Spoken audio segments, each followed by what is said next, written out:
Excuse me, Mr. DJ. Hey, check this out. We got a great show coming your way.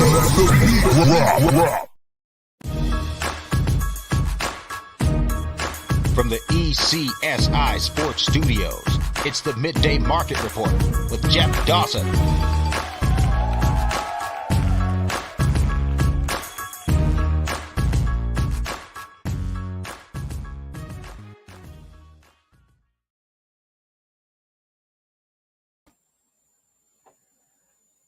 Good afternoon, sports fans from all around the globe. I am your host, Jeff Dawson, East Coast Sports Investors, and this is the Dawg and Desperado's Fantasy Football Show, Episode 8. I think I got that right, Sean. Friday, September 10th, 2023, as we sift through the madness of game number 1, Kansas City and the Lions. Hats off to the Lions as they win 21-20. At Kansas City, no Kels, no Pizza Pan Hands, Kadarius Toney, and a few others. But today is the first show that myself and Shawn are going to try to make you millionaires. Shawn is the expert here. Shawn has had numerous swings at the end-of-year events for millions with DraftKings. He's gotten there 3 times, if I remember correctly. Has not cashed the big one, but go back last year, I think week 13 or somewhere around there, where he did cash that big 270, 300,000 to get him 2 seats in New Orleans last year. But our goal here weekly now is to set you up what he calls the perfect lineup, the one swing for the Millie. We'll talk through the process, how he got there, why he's taking these guys, et cetera, et cetera, et cetera. Also, he's live in Vegas right now. Coming off a $5,000 entry fee draft last night after the Kansas City Lions game, and has 2 drafts today, 2 drafts tomorrow. So we'll get his mindset on maybe a couple guys that slipped a little, a couple guys that rose up after last night. I thought Laporta looked pretty damn good. We thought Gibbs was Gibbs. That's what we expected.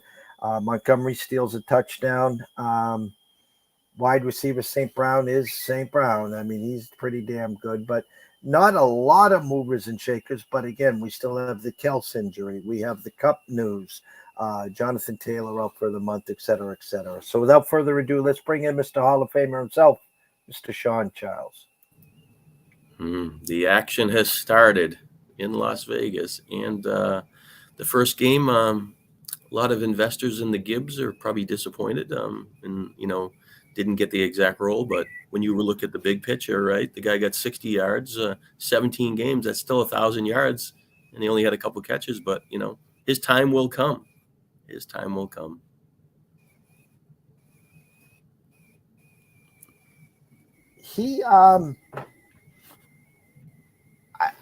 I'm not going to use the word disappointed. He was who I thought he was, meaning, he's quick, he's flashy, he's strong, he doesn't run out of bounds. Get him in open space. I see Kamara in him right off the rip. He looks like what Kamara did when he came out as a rookie. Get him on the turf, get him more seasoning.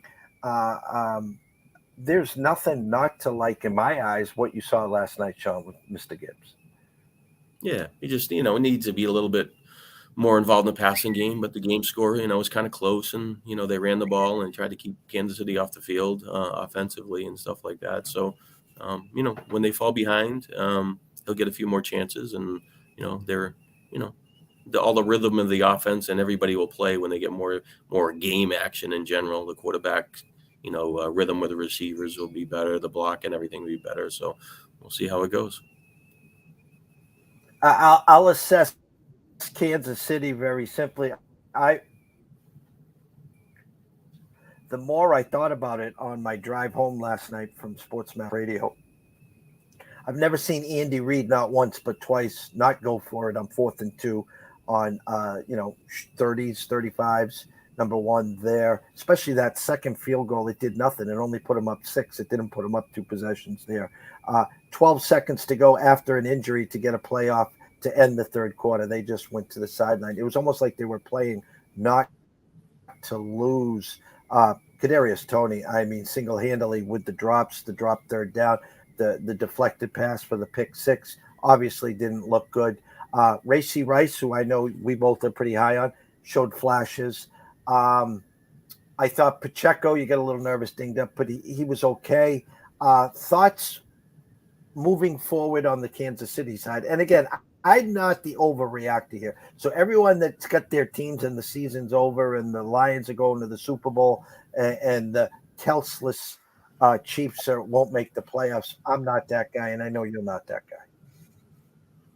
Yeah, the first take is with no Kelsey, there's nobody that stepped up to be the lead role and, feature guy in the passing game. And Mahomes just spread it around, and it makes all pieces challenged to play. Tony, obviously struggled when, and some of the passes were off target. I thought Mahomes, maybe the passing window and the guy in his face, but he had Sky Moore down the middle and he threw it high and whatever. But, Moore, was disappointing in his usage. And, but so it's going to be, it'll evolve, and, they need to narrow down some of their receiving options for the fantasy market to be more value. So, going out of the gate next week, I mean, I would think that, Pacheco's the only one. And, if Kelsey's back, and he was moving around on the sidelines already, so I think he's probably safe to draft. So, but, there's not really, I like a lot of their players and I think they'll come on, but I'm not excited to put them in my lineup at least next week.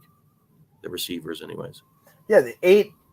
The Aiden Hutchinson was the best player on the field yesterday, hands down. And he was in Mahomes' grill more often than not. And we know Mahomes is elusive. He can maneuver and whatever. His binky wasn't there, Kels. Now, it's next man up there, plug and play. We get that part of it. But as you said, wide receivers where they usually are weren't there.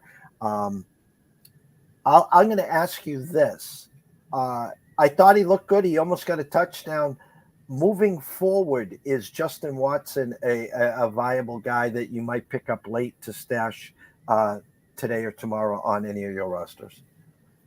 I think he's pretty far down. He hit on a couple big plays. It was like 2 for 40 something, 2 for 45 or something. But I just think when you're looking at the depth out there, everybody was drafting the Justin Ross like he was, really good. But Watson's been around, and, and Ricky James was on the field. Those three players are going to be really what make up the fifth wide receiving option if everybody's on the field. We got Tony, we got Moore, we got Rice, and then the other Valdez skating. So it's just, it's real messy. I wouldn't gravitate to it. It would have to be like a 16-team league, and there's nothing much on the waiver wire. But no, they need an injury or this rotation to get narrowed down for anybody to be like a top 36 wide receiver. On the Detroit side, it's kind of comical. Goff's over-under was 258 on passing yards. It lands on 253. St. Brown's reception prop, 6.5. He lands on 6. Taken from the Detroit side, Montgomery, the plotter, the lead back, does get a touchdown. I think he ended up with 13 fantasy points. We talked about Gibbs. Laporta opened some eyes, big, strong, physical. On the Detroit side, anyone pique your interest moving forward other than the usual suspects? No, I thought the structure of the offense, it looks like they're going to feature the two running backs. Laporta, like you said, was more involved, and St. Brown's going to be the high volume guy there, and they're hoping when Williams comes back, he can kind of give that extra dimension. Reynolds came on a little late. Marvin Jones, kind of struggled a little bit. He just didn't get open and make any plays. But Gibbs's prop line opened up. I think it finished at 71.5, and I had him in a early underdog one. They put out the opening line was 48.5, and he was at 44. I think at halftime he had that one touch in the third quarter. He was like -2. So I was on the mat in my 5-team parlay, and he broke that 18-yarder to get to 60. So a lot of the people that used him in the props end up probably losing, because he didn't make his reception side of it. But I got one leg of a 5-teamer on 2 5-teamers still alive. So we'll see what happens there.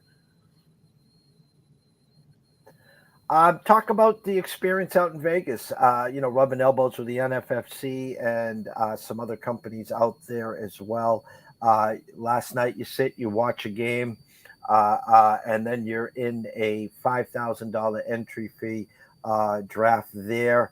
Prior to that, a 14-team auction, two drafts today, two tomorrow. Talk about what has transpired and what you got looking forward.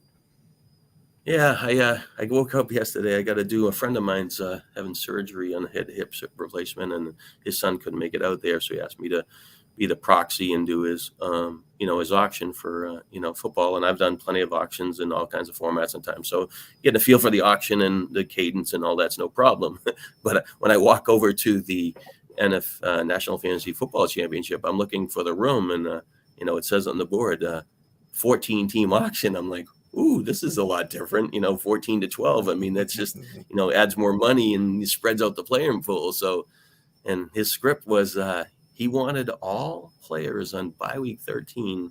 Like, so he had, he wanted like Jefferson Fields, and he wanted DJ Moore, and, he actually wanted Pacheco as a running back too late. He gave it to me late, but he has Dobbins, and he wanted the Buffalo running back. So I'm like, you got 10 or 11 guys on your team on bye week 13. I mean, what are you going to get that week? You get on position, but he's trying to, dominate, win the head-to-head record, obviously get good players. So it was interesting. Jefferson went for, he had him on the page for $60. He went 65, which I would have thought as soon as I saw that it was a 14 team and the top star players are going to go a little bit more, because the player pool is depleted. So, but he had Fields for 15, which probably makes more sense than a 12 teamer, but he went 19. But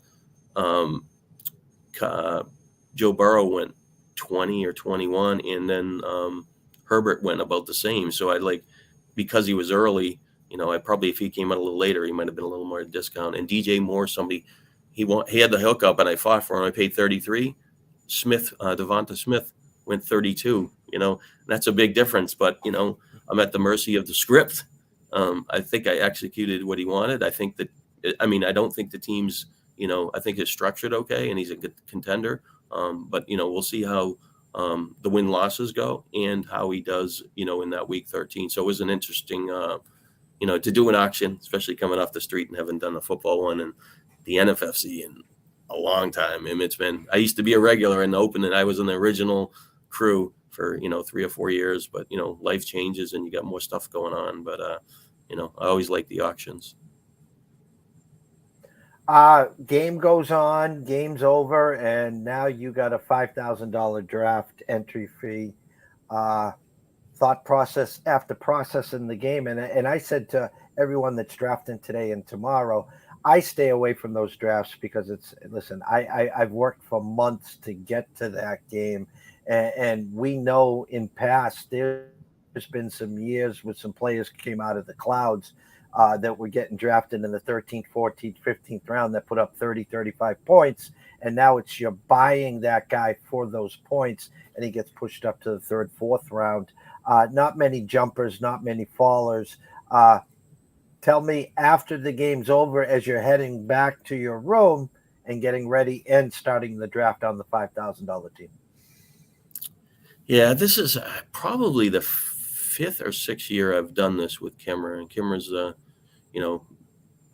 she's the lead in this in thing, but it's on the East Coast. It's a midnight draft, so I'm fortunate that she allows me to do the draft, and she's has some trust in me to whatever execute. But probably the most before it wasn't this draft, but when you're talking about the early game, a few years ago when Kareem Hunt burst on the scene, he had that monster game. I think it was against the Patriots, right? So she had to pick one first overall, and I don't remember the drop back, but she talked Kareem Hunt, and he was kind of worth it. I think he was a monster. But generally in this game, the players that kind of underachieve tend to be the better picks, because they slide a little bit in value and stuff like that. So we've had like Aaron Jones be like a back of the 1st round pick and make it to the 3rd one year, and we had him and a couple others. The movers, and you got to be careful when you start buying the points, the players. I know Rashee Rice might have went at a fair price, like 10, 11 turn or something like that. kind of makes sense. That's a good number to put in as your flex position 13. So, so going into it, this is draft is where they draw your name out and you get to move to a seat. So, I mean, when you're thinking about it first, I mean, I'm like, oh, it's not 3RR where you get the advantage of the third round like the NFFC, but this is pretty much in it's 1.5 per catch for tight ends. So tight ends are a little more involved in the earlier draft. So, 1-2 was fine. I probably would have moved out of the McCaffrey range. But anyways, we didn't get called early. We were like probably the 8th call. Chad moved to pick 10. A couple other players that I knew, somebody else moved 11.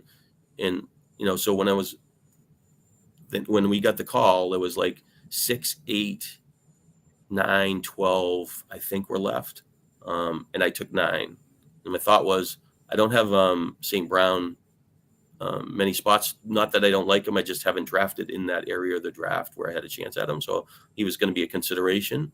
And if I didn't get him, I maybe start with Bijan Robinson. And the fallback was to take a receiver. But I don't want to go behind the 10 and 11 because now I'm going to get what they leave me behind him at receiver. And probably because they're better players, they're going to take receivers. So I end up taking St. Brown went 4th overall. Really not a monster game, but I mean, like, okay, you wanted him. And then Bijan Robinson went 8th. So I took CeeDee Lamb.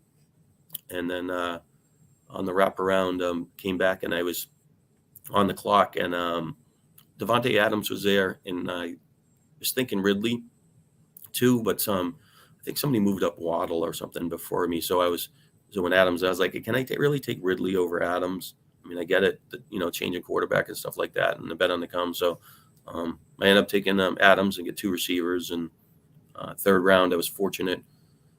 Unfortunate, but anyways, I wanted Metcalf to slide, and he went 1 pick before me, which would have been really impressive first 3 receivers for me, I thought. But I ended up taking Deebo Samuel. I just wanted to get a receiver and get in and out. And then the 4th round, we took the value in Gibbs, but the rest, whatever. The other thing, probably Kupp went in maybe the 6th round.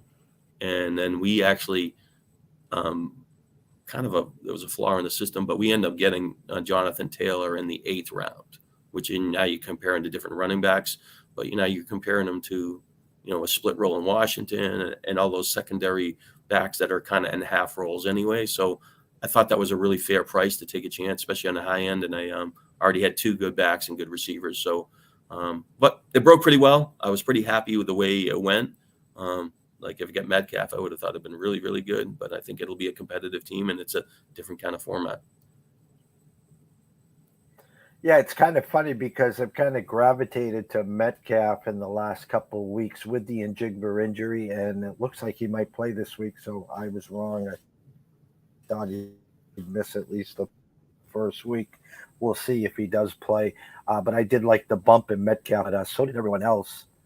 And, he's been getting moved up to, I've seen as early as mid-second round in some drafts. So I didn't get as much Metcalf late as I had hoped to there. So he seems like one of the risers in this journey and tournament. So I'm going to try, if this thing starts dragging too much, I will take it off and I'll just bring the picture up and you can talk through the process. But our goal here on Fridays is to walk through the Millie Maker on DraftKings, where you got to, quote unquote, the team this week. You can talk out loud through the process, through your core, and then, threading the needle, et cetera, et cetera. So I'm going to try to pull it up. Give me a second here, see if it works. And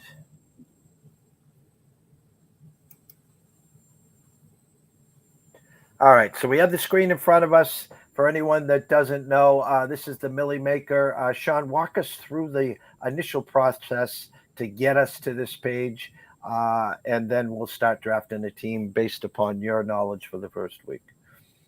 All right, two things getting to this point. I mean, I did the research for all the players obviously coming into the season.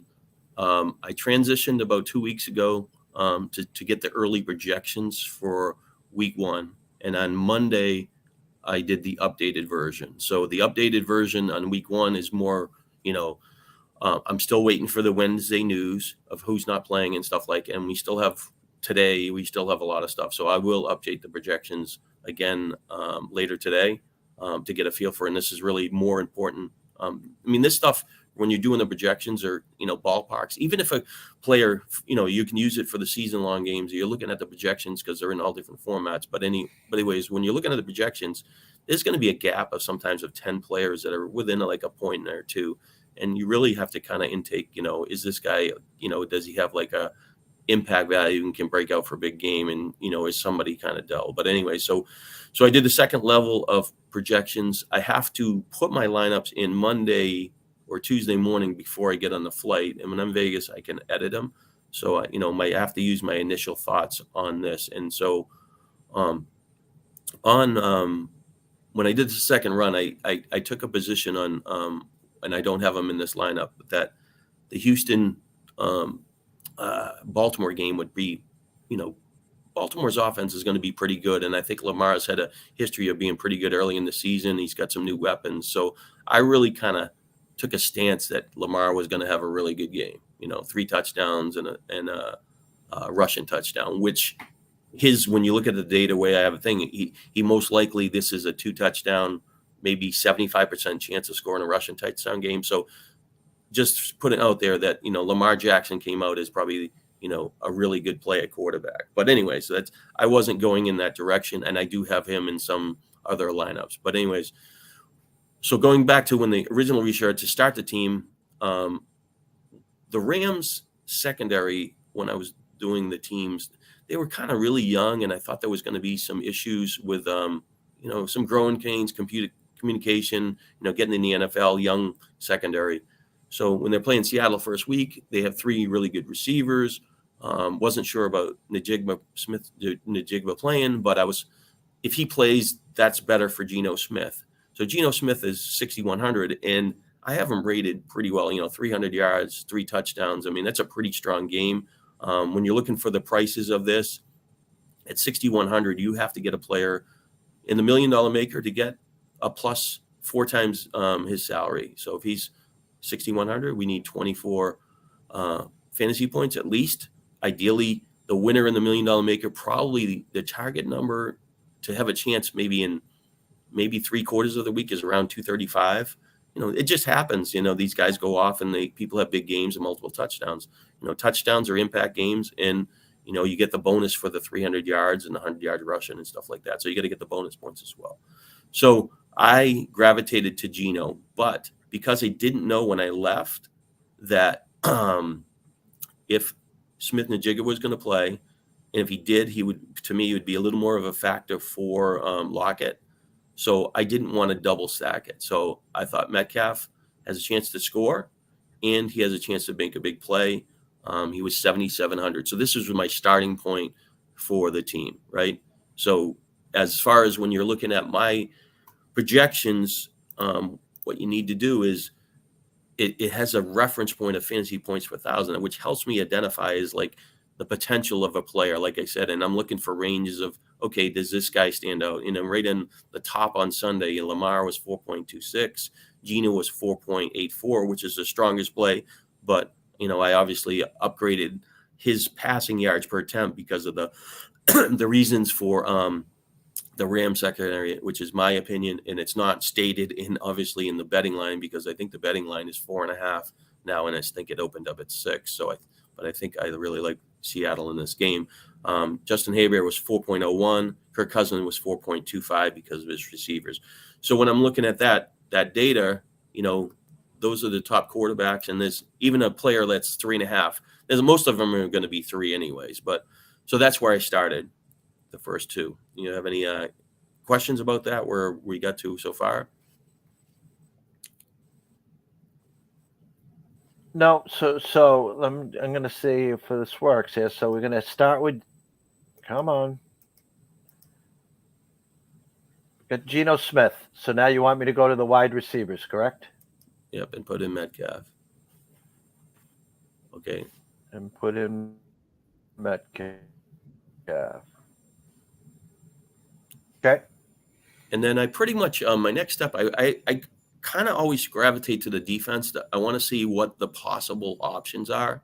And, a month ago, I knew that, Kyler Murray wasn't playing, and Washington defense is going to be a pretty good play in the DFS market.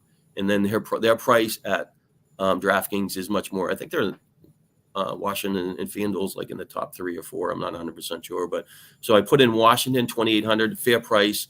If you get to like the $3,800 range or some, if they were rated that could cost you a player or a player and a half, like in a drop down, because the running backs are the lowest you can get to is 4,000, and the $4,000 running back, they have to score like really 16 fantasy points, and they're in the first week.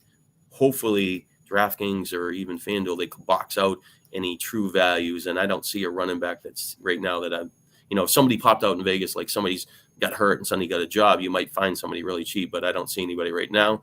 So I gravitated to them. And then I swung around to what appeared to be on Monday as a really, really good buy, was that at wide receiver. We thought that Jerry Jeudy was out for a month, right? When I left on Monday, that was the kind of impression, but they didn't put him on the IR, so he could be back at some time. Now he's returned to practice a couple times, so I have to readjust the projections last night, and I have to put Jeudy in. But Mims at 3,000 was going to be a wide receiver too, with a legit role to be, active in the game. So even if he's like 6 for 60, 5 for 70, he's kind of in a range for his salary, and he gives you a cheap position. So I put him in at 3,000. The easiest way is if you go into the Denver game and sort it, if you click on it, the thing on the top, but rather than search into the middle thing. But he's $3,000. But anyway, so I put in Mims, which now I have to be flexible. And if I'm building my lineup here, that there's not going to be a lot of outs at 3,000. The Jalen Reed, I think, of Green Bay is a fair play, because I think Romeo Dobbs might end up playing, or Christian Watson's like banged up. So if Watson didn't play, that was going to be a factor. But so if I had to gravitate, I could go to him, but I need more information on Green Bay, but that's not ideal.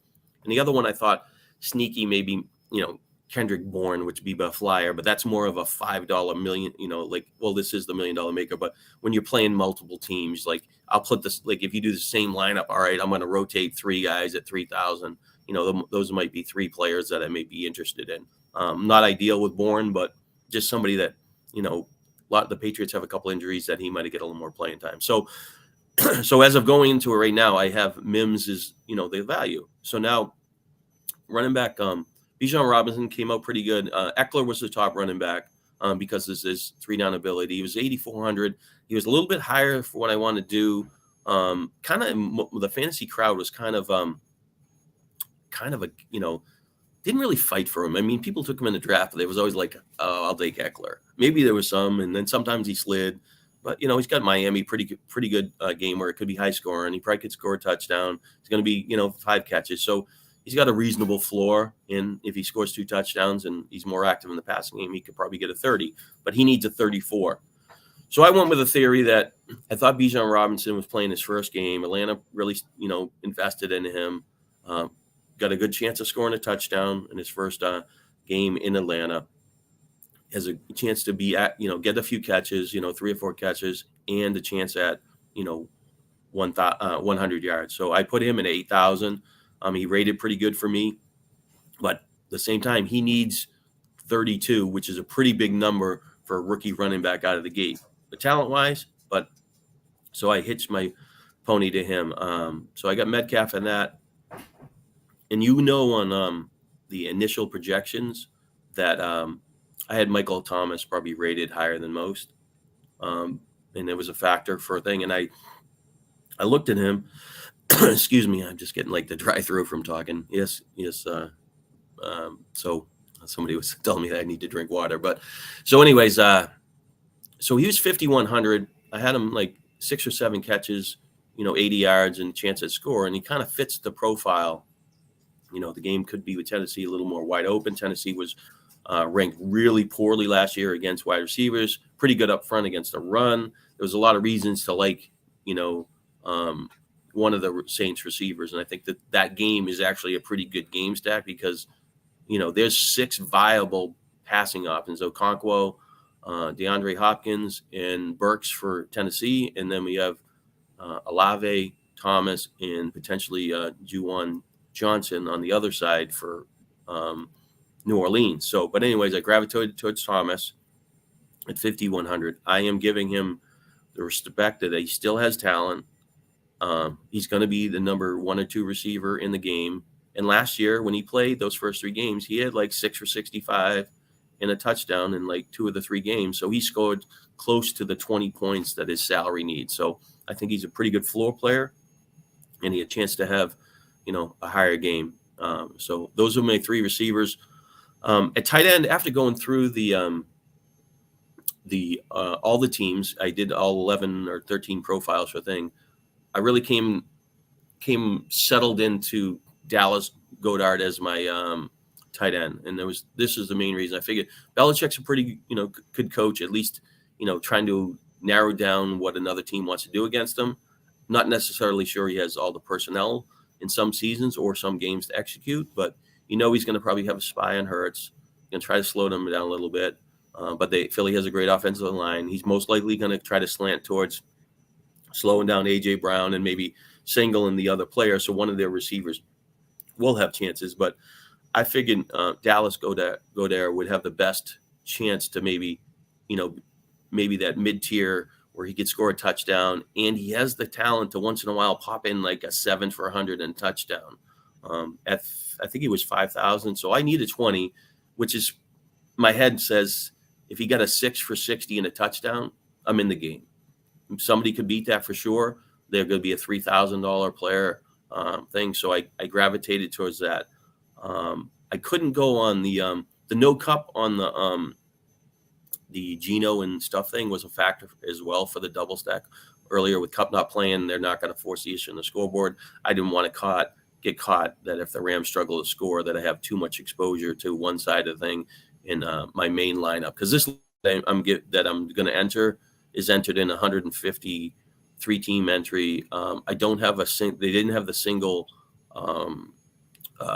There's a single entry for $100 that I won last year for $100,000. They don't have it this week because they have additional $1 million maker for $100. So this team will be entered in that as well. So anyway, so now I'm in this kind of position for these players, and I got to fill the box. Since I've arrived in Vegas, Javonte Williams, we're big in their camp. We have him on a ton of teams, and I think Sean Payton said he's going to get a heavy workload this week. So I bumped his up secondary projections.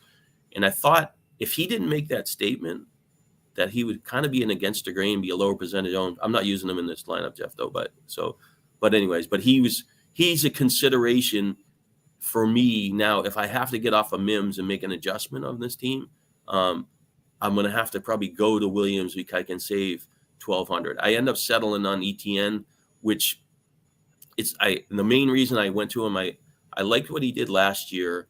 I don't think they're going to rotate a second back, and I'm not confident that he's going to get 4 or 5 catches. But I think he can make a big play and chance to score, and they still have Bigsby there. But the matchup plays where the Jacksonville's favorite, they're on the road, they're playing against a rookie quarterback who may move the ball, may not, but it kind of dictates, I think, where Jacksonville will run a lot. And he has his chance maybe to get some follow through if the game breaks right. So he needs really like 28. Could he get 100 yards and a touchdown? Yeah, could get a couple catches. So it's not perfect, but I think the upside's there, even with the threat of the second running back. But like I said, in that range, Mixon rated pretty good, because he is going to be like he's 6,800, and he does have. That game with Cleveland has potentially to be high scoring, and he's be able to same. And Mixon is most likely going to score based on the changes. No P Ryan there in the game at least once, and then he will get some catches. And Cincinnati does use their running backs a little bit more when they're in the red zone, so he has a chance to score catching the ball. So that was he's kind of a like if I wanted to pivot, and I'm not sure that I did that. On the $5 game, what I did before I left, I think I did like 40 something of them just to get them in when I was going on the plane or riding the bus, but just trying to get some tickets in there on this. So now we're left for the last filler. Really thought about a piece of the Cleveland, Cincinnati, and more, because Deshaun Watson, I think he's in play for this just because the game could go back and forth. The matchup makes a lot of sense. So Amari Cooper, I think, what am I at? 60? How much money salary I have? 6,100. So there's 6,100. Yeah. So there's some ranges of players, and I settled into Mike Williams, and he's a guy that's tends to be a boomer bust play, and he'll get you that 7 for 100 and a touchdown, or sometimes 2 touchdowns. He has size. He can make big plays. He can score. But then the next week he disappears. 1 for 15. And doesn't do it. But it sounds like that the Chargers are going to make an effort to move him around to get him more involved. Keenan Allen's more of the possession guy. He can score. They got the young Johnson guy that's going to be the big play threat, and they got Palmer and Eckler. So, but there'll be a lot of completions. The Chargers last year were in the top 2 in pass attempts and completions. So I think there's a pretty good opportunity. Miami probably is going to score in that game. So I just, I didn't end up having a player on the opposite side, which sometimes I do, or even double stack somebody. If I wanted to deviate from this, I could, take Geno out and take Metcalf out and put in Watson, and then probably get, either Elijah Moore at a value to put him in, or put in, even put 2 receivers in there with Njoku or Amari Cooper. And I potentially can put in maybe Mixon on the other side, or even Chase, and try to work this around. So this structure is kind of the starting point, and I'll kind of be a baseline, and then I'll mix up some pieces on like the $5 million game out of this. But like I said, the main reason I'm sticking to the Geno Smith Metcalf thing is because of the Ram, and that's my research, and that's not anybody else. It's not reflective. I mean, I guess the over under 46.5 in that game, it's not bad for the Sunday, right? Did it go down a little bit with Cup out? Yeah, I'm not sure. I mean, I think it was 46.5 when I was doing it, and I don't know. Cup was ruled out afterwards, so I don't know if it dropped a little bit or not.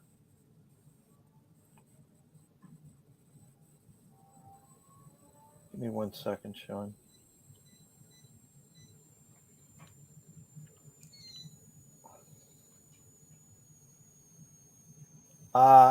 Opened at 47, down to 46.5. So it didn't move a lot. So when you're putting this together for the rookies, I mean, now everyone's an expert, and I'm not talking obviously about yourself, with all the social media, with all this platforms, with all the websites, everyone is now a fantasy expert, a daily expert, yada, yada, yada. Meanwhile, in our circles, we have someone like Dave Potts that has won $1 million at FanDuel, has won $1 million at DraftKings. You won 300,000. You've won 3 times. You've had seats at the Millies. And so for everyone out there looking and trying to gravitate to someone, well, try to check out their resume. Try to check out how many spots that they have been in these opportunities versus how many followers they got, and do they look pretty, yada, yada, yada. There's my vent for the 2 seconds. But when you're a newbie trying to get involved, we talk about the back and forth. This Geno Smith and Metcalf might have been a lot different, obviously, if Cooper Kupp was playing. Now, would you have gravitated, and this whole lineup would have been different if you wanted a piece of the Rams, because I don't have the number in front of me, but if you wanted a piece of the Rams, I assume you could have stuck like Van Jefferson in there if you wanted to try to get something on the other side, correct? Yeah, Jefferson maybe score. I mean, I think he was in around 5,000 or so. I don't think his salary was like, really, really, really low where kind of, kind of hit. He can make some big plays, and he's going to get some more chances, and maybe it makes sense, But if I had a choice between Michael Thomas and Van Jefferson, and you can look it up, whatever the price is if you can see it, but I went with a player that I handicapped, and then this might be a little bit different. It's week 1, and I'll just say this, that when we're playing in the DFS market, there's 2 ways to play. They're going to be the people that are grinders, and they're going to play the low, head-to-heads in the 3-team max, one single entries, and try to win money that way. Or you can be kind of like me, where you're kind of going for the glory to win the million or the bigger score. But that over time it's going to take, you don't hit over time. And I can just say that DraftKings' ability to look on your account, right, and you can see where you are in your career, right? So I have played in other stuff and made it to the finals. When you're saying the 3 finals, we made it to FanDuel, I think 2014, 15, made it to DraftKings, and we had 2 tickets. And then we I kind of pulled away from it because I didn't have the bankroll wasn't there. And back then it was a little different for different reasons. I can't really, whatever. But so, last year I made a conscious effort to try to put in $200 a week in the chance to get to the finals. And what we're trying to do is get the score. But anyway, so my account, I can say straight out, is that, I was, after winning the thing and cashing all the stuff, that I was at 211,000. So I probably was down at the end of the year, but I was probably down over like the 10 or 12 years, 30 grand, which was probably like, $3,000 a year. But I've had other, I was a partner like at FanDuel with a friend of mine, and we made it to the 170,000 one day at FanDuel. We made the one day when the DraftKings, we made it to the final. It wasn't, somebody else had it at, whatever. We won the 2 seats and stuff like that. So in general, I wasn't personally down that much over time. I had, other, won some money some way, whatever. But it's just an interesting thing when you're looking at it, because like I said, you can grind it up and try to build a bankroll, or you can go for the home run, which, it could take a lot of time. So I think of it as, if you're going for the $1 million maker and just say you put in, 10 teams, I mean, you're realistically, you're going to retain 25, 30% of your bankroll if you kind of, mix it up a little bit. But head to head, you're going to win half the time, but you're going to take a lot of time to kind of get there. So I'm more a swing for the fences and take my shots. But I'm limited, where my exposure isn't, maybe $700 a week I can take a shot, which would be a lot. That's what I did last year. But that would be a lot to other people. But the other people that are putting 150 lineups in, when it's normally a $20 game, that's $3,000 a week. That gives them a lot more chances, but they also have a lot more risk. But even if they put in the 3,000, like I said, and they're getting back, 25, 30%, they need to stick the top 10. So, you got shots. So, you got to be careful. It's not gonna, we're going to be around the lineup probably 5 or 6 times around an 18-week schedule. And you just never know when it's going to pop, or if it even does pop this year. It can be a contender and get 200 points or something, because that's ultimate goal is to score 200 points and kind of be in the hunt. But, you need that, if one guy gets 3 touchdowns and gets 200 yards or something, and you don't have him, he's got the separator score. And even if he's owned 3% of the time, that some of these tournaments are so big that, that's enough where you can't even, get a big cash that week. So, and again, the maybe the benefit for less teams. Again, you had no Kansas City, no Detroit, which before the game took out a bunch of key players. You don't have the 8:00 game Sunday night, which is Dallas and the Giants, and then Monday night is. No, did I get that wrong? Yeah, Monday night is Buffalo and the Jets. So. Do you think it's easier? I know it's less work, but when you get some of the highlight games, the big potential games with the stars, like going into week 1, which is a crapshoot because we don't know what's going to happen in week 1, especially. Your data is going to change week to week.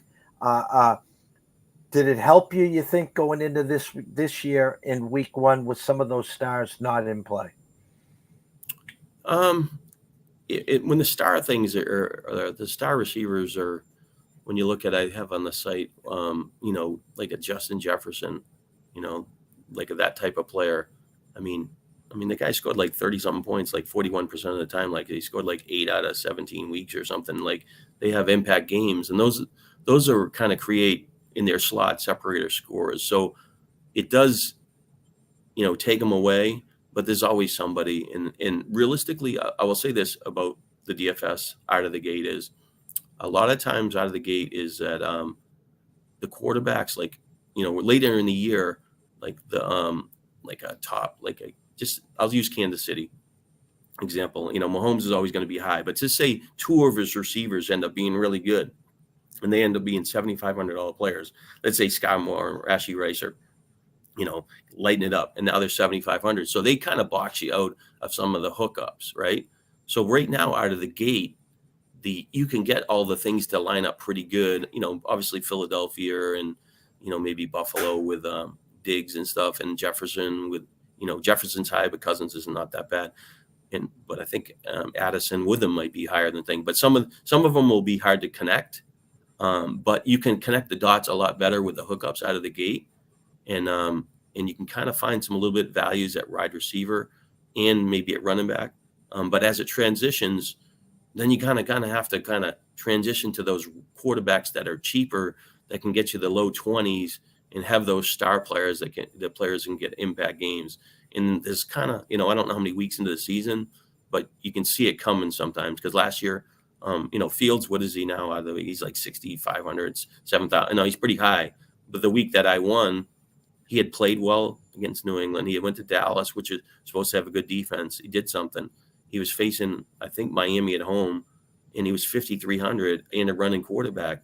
It just lined up like he should, get some rushing yards. So, like I said, he's a good example of that was week 8 or 9 or something like that, and that we're at, looking for those, $5,000 quarterbacks, and what you can do is have a couple of those, 2 or 3 of them, and maybe they're receivers. In his case, Komet and Mooney were relatively cheap because they don't throw the ball at all. But that's the transition of the game. So out of the gate, you're kind of like all the top quarterbacks are a little more in play.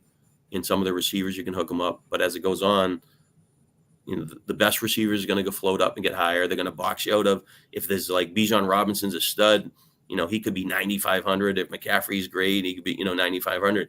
They're going to try to make those high dollar guys harder to get to. And the salaries move for 2 ways: ownership. If people are using them a lot, they're going to make them go up higher. That way, kind of people are on them, and performance. And if they're delivering high support games, which are going to obviously gravitate to more people playing them. So even if a guy like is 5,000 and he's a really good value, like he's got a new job, he's a running back, and he's going to look like he's going to be something, he might not do, like he might get a 15 that week and not do that much, but the next week his salary might be 6,000 because, only 25% of the field used them. So those are what's kind of moved the salaries a little bit. So, there's something to think about when you're doing dailies and the transition over the season, and, values will come in different ways because people get jobs and stuff like that. And I'm going to close with this. It's kind of comical. All of a sudden today's a big practice day, and then out of the blue, Ramondre Stevenson wasn't seen at practice today. That was by a beat reporter. And then, in come the Shefties and everyone else reporting news, blah, blah, blah. And then next thing you know, personal matters, Stevenson out. And then everyone will run to the window Sunday morning and they'll go get the value on Zeke Elliott, that instead of Stevenson being, I'm just throwing numbers out here, $6,000, you're getting Zeke Elliott at, $3,800, and I get the steal of the draft. And can you please explain to someone what looks good on paper and everyone's flocking to him? Percentage owned, most of the time doesn't work out.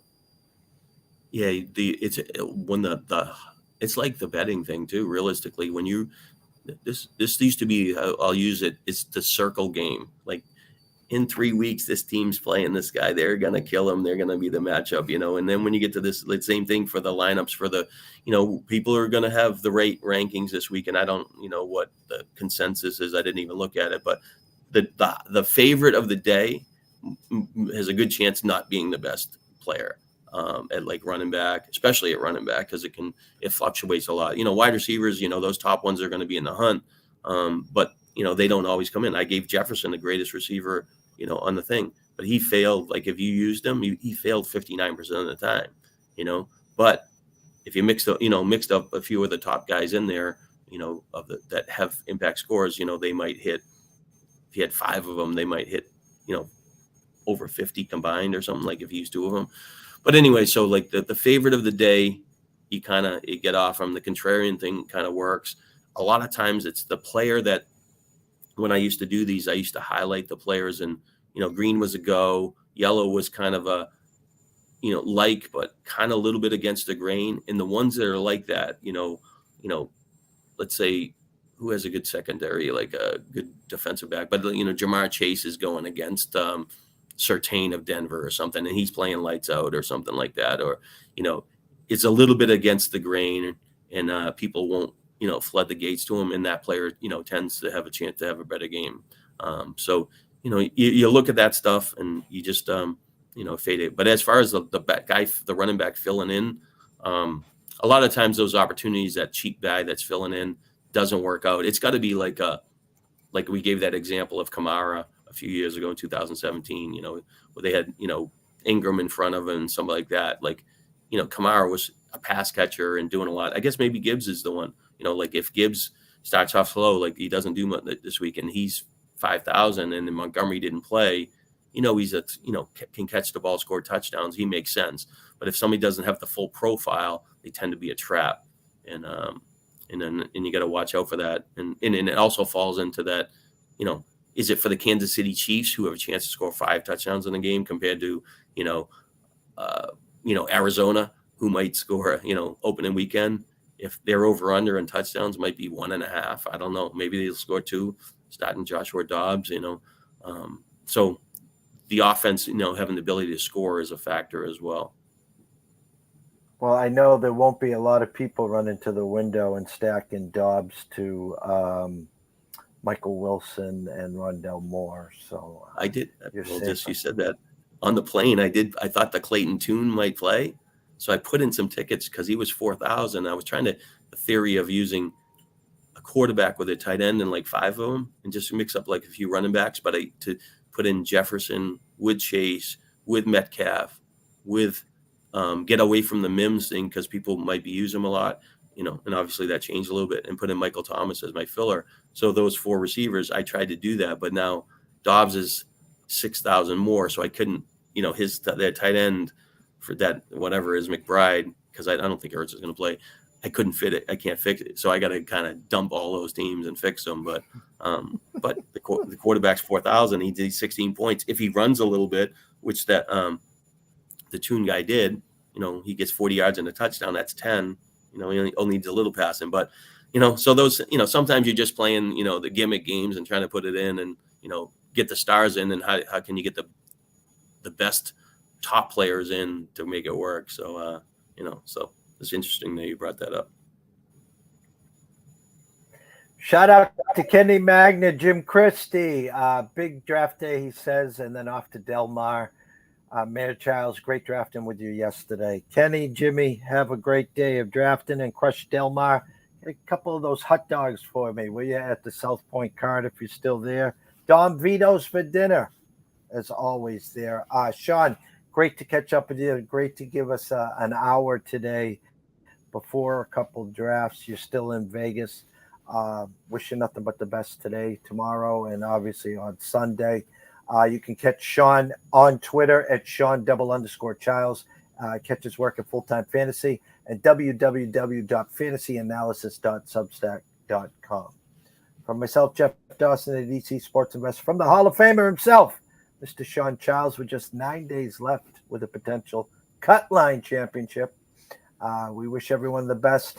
Good luck in drafting. Good luck on the Millies. Send us some of your tickets. Tell us what you thought of the show, and we'll be back next Friday to hopefully discuss how Shawn won the million, what worked, what didn't work, and we'll be ready for week 2. So everyone have a great day. 1 hour from now, myself, Matt Grissom, and Quentin Mills will be talking some college football, and then at 5 o'clock, myself and Ron from Ron A Sports will be talking NFL and college. So everyone have a great afternoon, and see you soon.